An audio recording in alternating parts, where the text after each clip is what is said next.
Let George do it. Another adventure of George Valentine. Personal notice. Danger is my stock and trade. If it's so far over your head you can't even reach it with a sky hook, you got a job for me, George Valentine. Write full details.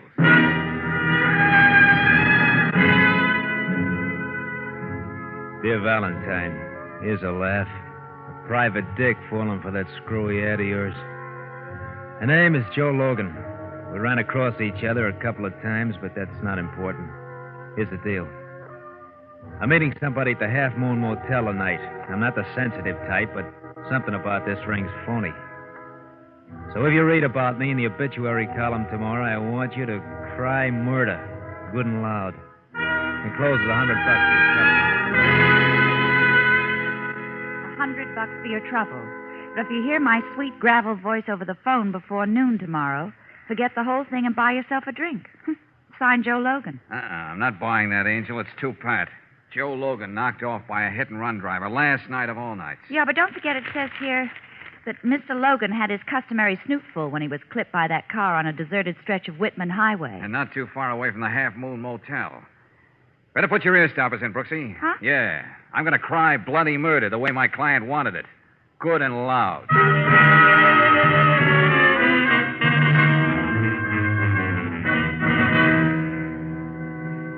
Look, Valentine, I don't want to be antisocial, but the only thing I've got eyes for this morning is a report just sent in. Frank Potter, prominent banker and philanthropist, was murdered. How about one Joseph Logan? I think he was murdered, too. You think, but this I know. Frank Potter was murdered, and he happened to be a close friend of the police commissioner. Oh. Yes, sir, and the commissioner doesn't like his friends being bumped off unless I can produce the miscreant 5 minutes later. So call me tomorrow. Oh, that's a fine attitude, Lieutenant. The only safe way to get murdered in this town is to be a friend of the commissioner's. Oh, now look, Miss Brooks, why don't we talk this over on my day off when I can afford to be a gentleman, huh? Oh. Right now, I want... now what? Yes, Riley. Huh? Okay, I'm on my way out there now. What's that? What's the name of that place? Go on, I'm listening. And you say this Mrs. Cronin identified the man she saw with Potter? Okay, Sergeant. Okay, I'm as good as there right now. Well, Brooksy, I guess they're too busy for us today. Yeah. Here, we'll be back, Lieutenant, when this storm is over. No, you don't, Valentine. You're not leaving here. Well, what's the matter with you anyway? Do you know where Frank Potter was murdered? Look, I'm not my usual psychic self this morning. Where? The Half Moon Motel. George. Go on, Lieutenant. Yes, the Half Moon Motel. And a dame out there, a Mrs. Cronin, identified your client, Joe Logan, as the man who did the killing.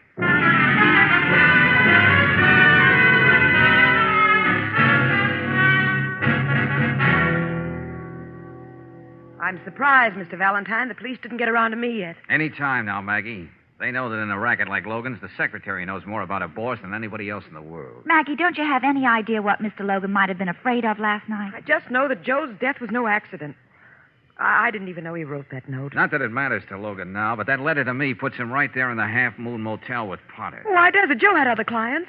Whenever he didn't want to meet somebody here at the office, he'd call up the Half Moon Motel. I know the police would love to pin this on Joe, but I'm not going to let them out. Oh, cut it, Maggie. Let me have that. What? Yeah, that page from the appointment pad. You're too nervous for any sleight of hand today. 8 o'clock. Frank Potter. Half Moon. Oh, so you knew he was going to meet Mr. Potter, didn't you? All right, I did. But Joe didn't kill anybody. All right, maybe I believe it.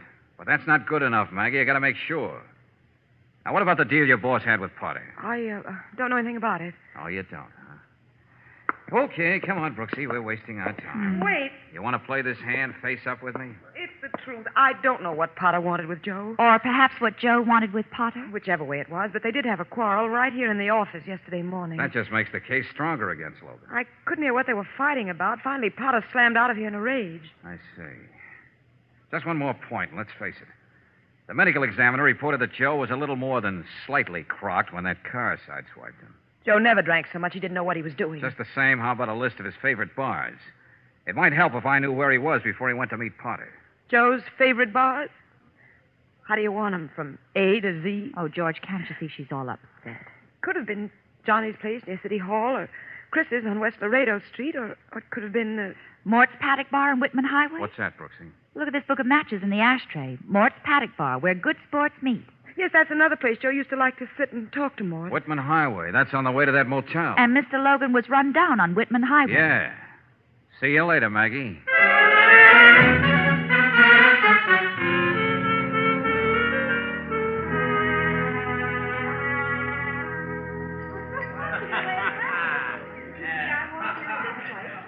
Well, Mr. Valentine, should I be forthright? Oh, by all means, Mort. If it was anybody else, Mr. Logan, I would have said he was well under the influence when he left my place last night.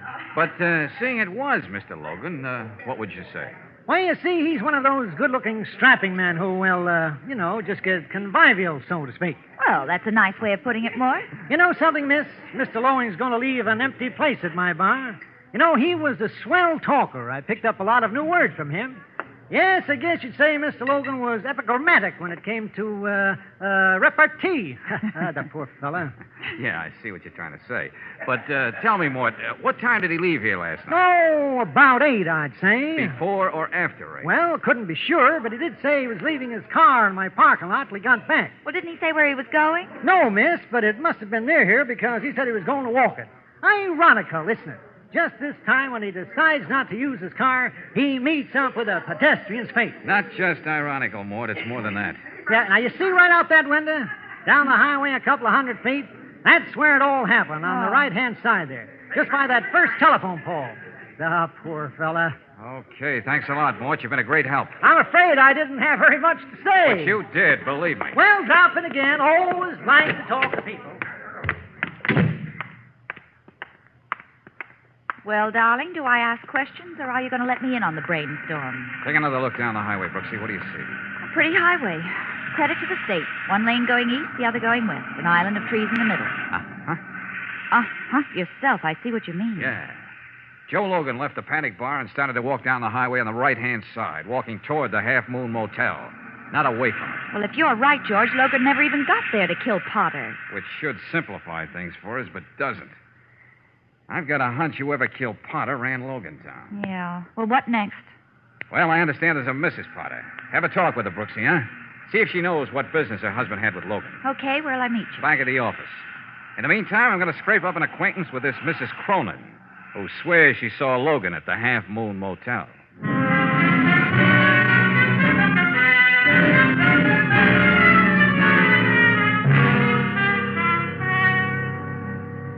Look, Bob, since you ain't a dick, beat it. I got business with Mrs. Cronin. So have I, goon boy. I said beat it. Now, boys, remember, I do have neighbors. You leave this to me, Sheila. Are you getting out of this doorway, or do I have to step over you? Look, you do as I told you. So I step over you. You know how to make an impressive entrance, don't you? I don't think I'm forgetting this, mister. If you do, I'll be glad to refresh your memory. Oh, you shouldn't have done that to Charlie. Huh? After all, he's just a bookie trying to squeeze out a living. Well, from all these racing forms around, you seem to be one of his best customers. And I owe him $3,000 just for yesterday. And Charlie's getting a little impatient. You don't have $3,000 on you, have you? Just a few pennies shy. Now, Mrs. Cronin. If you were to call me Sheila, what would I have to call you? Well, that depends on your vocabulary. After I called you a liar. I liked you the moment you came in. Can I get you a drink? You didn't see Joe Logan here last night, did you? Strange how it happened. I just looked out the window, and there he was in that cabin across the court. How come you knew Logan at all? What did you ever have to do with him? I needed a private detective one. Someone told me about Joe. What kind of a deal was it? Strictly confidential. Had nothing to do with this. The police let it go at that. Why don't you relax? You're still lying, Sheila. Whatever you say, George. No one who could afford to lose $3,000 a day would jungle up at a cheap motel like this. Oh, you're so understanding, dear. But why don't you forget it? It'd be easier if I knew how come you were here so conveniently to identify Logan. That was just an accident. I'm supposed to be with a girlfriend in Seattle. That's what my husband thinks. Oh? I gamble too much. Just like other people do other things too much. Once in a while, I take a room like this and splurge. Bet on anything. Bet all the time. The bigger the odds against me, the better. It's in my blood. It's like a disease. Must be an expensive disease. Oh, poor darling. I talk too much, don't I? I want you to make me forget that I never win. I bet you can do that. What odds do you want? That's very nice, Sheila. But not good enough. What better odds do you want, you? Oh, thanks. Now that you've cleared the air, we can get back to business. Oh, George, I'm so sorry.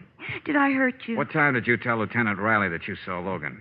8 o'clock. How come you're so sure? Well, Charlie just phoned to give me the result of the last dog race in Miami. I happen to notice the time. You're not still angry with me? You want to bet? You're not leaving? Sorry, Sheila. I expect to be a very busy boy. Oh, George. First a phony accident, then a number. A murder. And now you. Yes? You going all out to make me stop wondering if you frame Logan. And somehow I think it all ties together. Now all I got to do is prove it.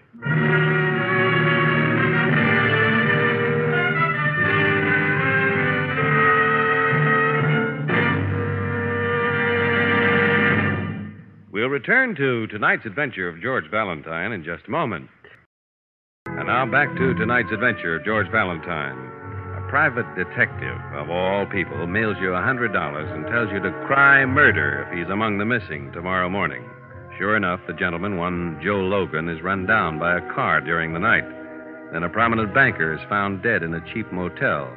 And an incredible blonde who prides herself on betting on anything puts the finger on your dead client as the murderer. All of which makes you decide to ask Joe Logan's secretary a few more important questions. Come on, Maggie, think. What truck did Logan have with Sheila Cronin? It was just a routine case, Mr. Valentine, and it was more than a year ago. Nothing involving that hot tip addict could be routine. She's too far out of this world. Now, let's have the facts. Well? I suppose he did go out with her a couple of times. She kept after him. Was it serious enough to make Sheila feel she was the woman scorned? Make her want to frame Logan? Joe could never be serious about any woman. There were too many of them. All right, so he was a Casanova. What about the case? The insurance company hired Joe to investigate Mrs. Cronin when some of her jewels were stolen. Everything proved to be on the up and up. Joe was only on the case a couple of days. That doesn't give me much. That hot-eyed blonde is the key to this fancy frame-up. But why?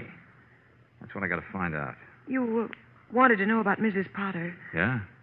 Joe never had her for a client. I even looked through all his personal papers. Which also gets us nowhere. Unless Brooksy comes up with something on Mrs. Potter.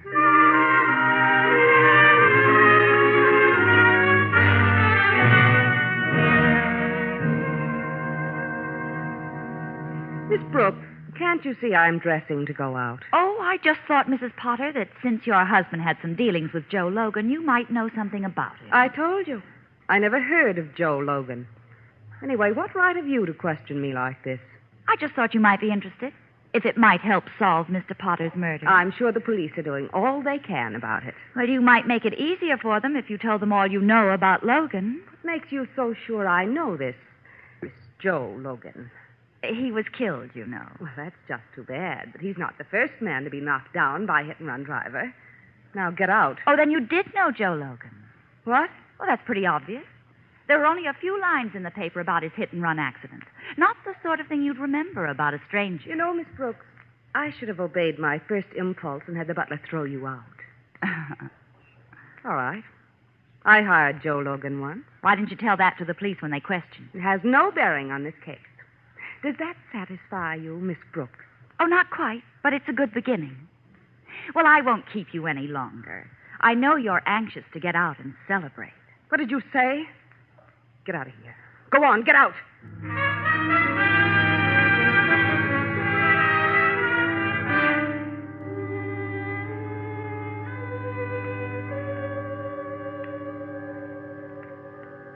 Good work, Angel. I don't know what it means, but Mrs. Potter must have a good reason for denying that she knew Logan. Well, it's hard to know what she's thinking. Vivian's a cold dish with a memorized smile. Our friend Logan seems to have gone in for females who insist on being characters. Anyway, why can't we find any record of this deal with Mrs. Potter? Maybe it's something you just don't put down on paper, huh? Could be, Brooksy. Well, all we know up till now is that Potter and Logan had a quarrel. Yeah, and that's both right. Sheila and Vivian were Logan's clients at one time or another. Oh, make something out of that if you can. Okay, Valentine. You said you want to see me? Well, Charlie, you're a good sport. I didn't think you'd show. That information you asked for over the phone, Valentine, I got it. Well, But how does it get me the $3,000 Sheila Cronin owes me? Look, Charlie, I'm not guaranteeing anything. But you'll stand a better chance of collecting if you play along with me. Well, I don't Business is business, Charlie. know. Okay. I don't know why it's so important, but it was 9 o'clock when I called Sheila about the last dog race in Miami. Sure it wasn't 8? Couldn't be. Races ain't over till almost 9. Now we know Sheila was lying. Yeah, but why? And what answers have we got if she just says I made a mistake? Now, look, chum, about the $3,000. Talk to you later, Charlie. Right now, I got to get over to that paddock bar and see what use I can make of Mort Fisher's garrulity. There's what? Don't look shocked, Charlie. That just means love of conversation.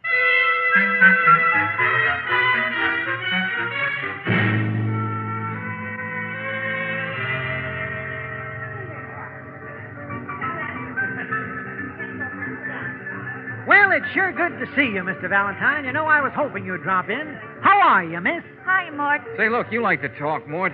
I thought if we sort of sat around a while, you might remember something Logan said last night that could help us. Why didn't you tell me this morning that the police think Mr. Logan bumped off this Potter guy? Then, ironically like, mean up with an accident. Oh, you found out, huh? Oh, sure. Why, it's in the evening papers, miss. And piling irony on irony. Yeah? Look what happens to here right here in my own bar tonight. Did you ever see anything so, fortuitous, you know?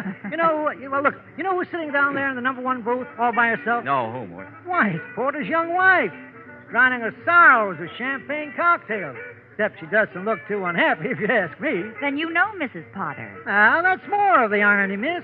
She used to come in here with Mr. Logan. Oh, hey, now we're getting somewhere. But that's not all. 2 minutes after she comes in, that good-looking blonde from the Half Moon shows up. You know, the one who identified Mr. Logan, recognized her from the pictures in the paper. You run a popular bar here, Mort. Oh, just thanks. But it's mostly, of course, the location. Last bar on the highway for the next 5 miles. Don't be so modest, Mort. Say, would you mind keeping Miss Brooks entertained? Hey, but wait, I have got something else to tell you. I'll be right back, Mort.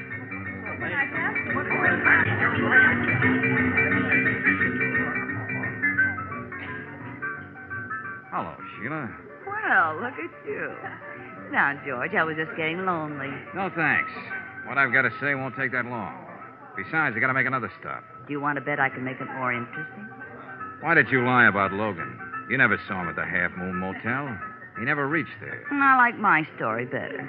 The dog races aren't over in Florida till 9. So I made a mistake. Why did you lie? Did somebody make you do it? I'm getting fed up with this place. Let's go somewhere else, George. Or did you frame Logan because he had something on you? Was that jewelry holdup a fake with Logan playing both ends against the middle? What are you talking about? I mean, get the insurance money and sell your jewels. So you could pay off characters like Charlie the Bookie. You know something? I'm betting you could never prove that, dear. Hey, where are you going?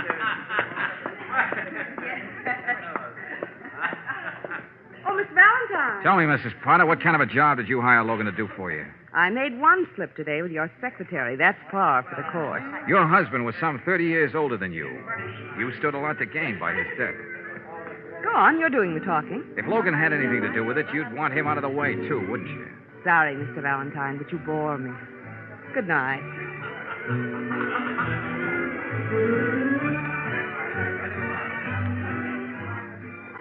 Well, what'd you find out, George? Tell you later, Brooksy. Hey, you didn't let me finish before, Mr. Valentine. What's that, Mort? You know, talking about quirks of fate, last night about a half hour before he left, I was right here at the bar, with Mr. Logan. So you said. And who should come in for a short quick one, but Mr. Potter. Now, I know it was him from his pictures. Did you hear what they talked about? Oh, they didn't so much as converse. I don't think Mr. Logan even knew the guy. Oh, you must be wrong, Mort. Oh, you could be very right, which is something I want to talk to Riley about. And let's see if we can nail him before he leaves the Half Moon Motel.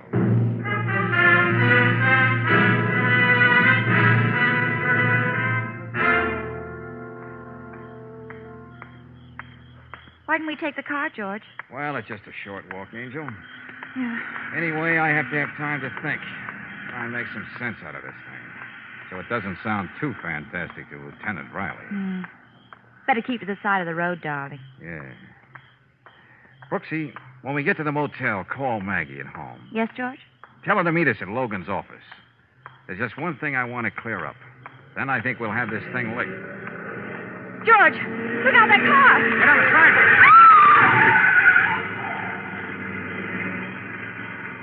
Hey, you all right, Angel? Oh, This is what gravel tastes like. And that car was trying to run us down. The same thing that happened to Logan. Yeah, and almost in the same place. A baby blue convertible, a big one. Say, I noticed that before. Parked on the lot next to the paddock bar. And that's where we're going right now.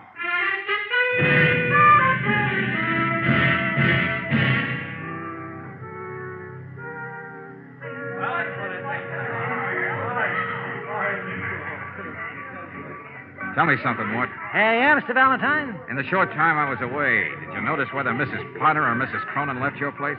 Can't say with any exactitude, Mr. Valentine. Oh. But it seems I do remember both ladies being up and moving around. Of course, we're crowding up now, and... All set, George. Lieutenant Riley's going to stop by here and pick up the two, ladies. And I left that message for Maggie to be over at Logan's office. And that baby blue convertible of Mrs. Potter's is still in the parking lot. Good, good. Now, if we don't find out what really happened, we never will.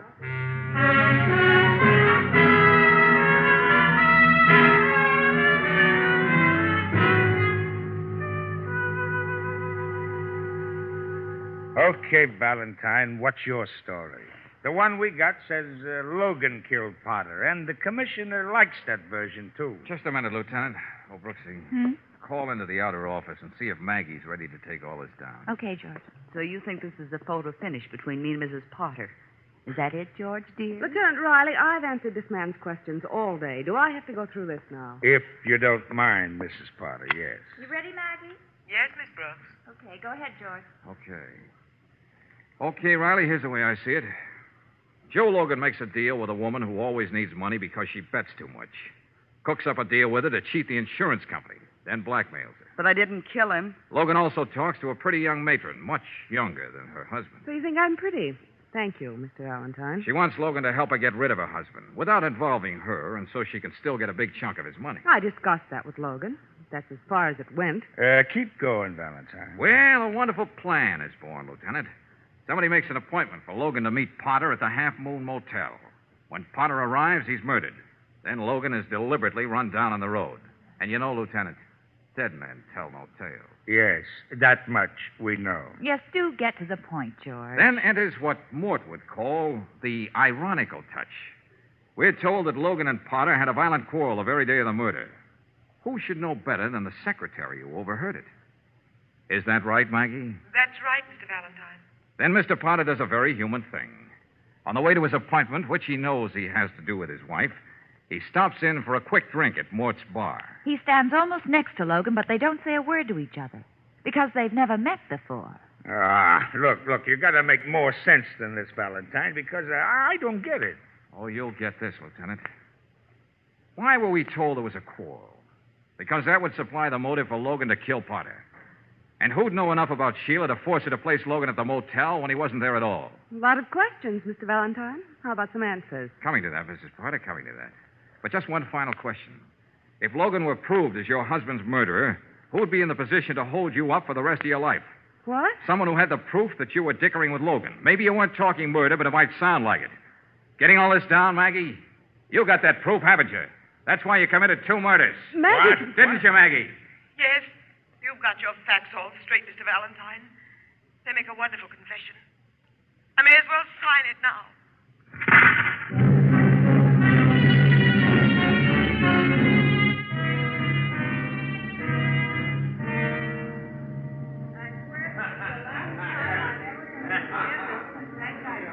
Here's one more proof, Mr. Valentine, about life being ironical. What's that, Mort? Oh, George, I don't know if I can stand much more irony in one case. Well, just after you left, after you asked me about Mrs. Potter and Mrs. Cronin, I checked with the waiters. And? They said neither one of the ladies left the place at all. And there you were, suspecting the both of them. Well, that's all cleared up now. Yeah, there was another lady who borrowed Mrs. Potter's car, Mort. She tried to run us down. We were getting a little too close to the truth for her comfort. Well, you know, folks, we've been through a whole lot together. Say, how about dinner tonight with me, on the house? Hey, how about that, Brooksy? Oh, I think that would be perfectly ironical. Good. Maybe we can stir up some exciting conversation. It gets awfully dull around this place sometimes. Dull? Oh, Mort, you can't mean that. So help me, Miss Brooks. I don't know why you're giving me that look of quizzicality.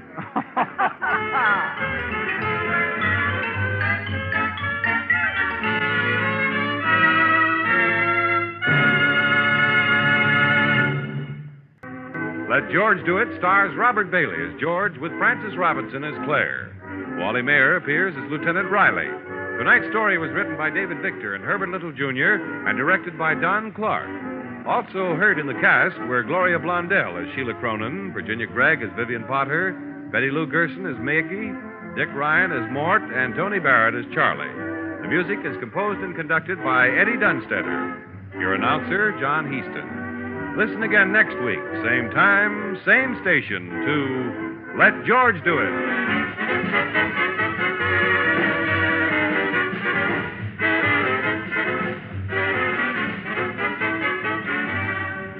This is the Mutual Don Lee Broadcasting System.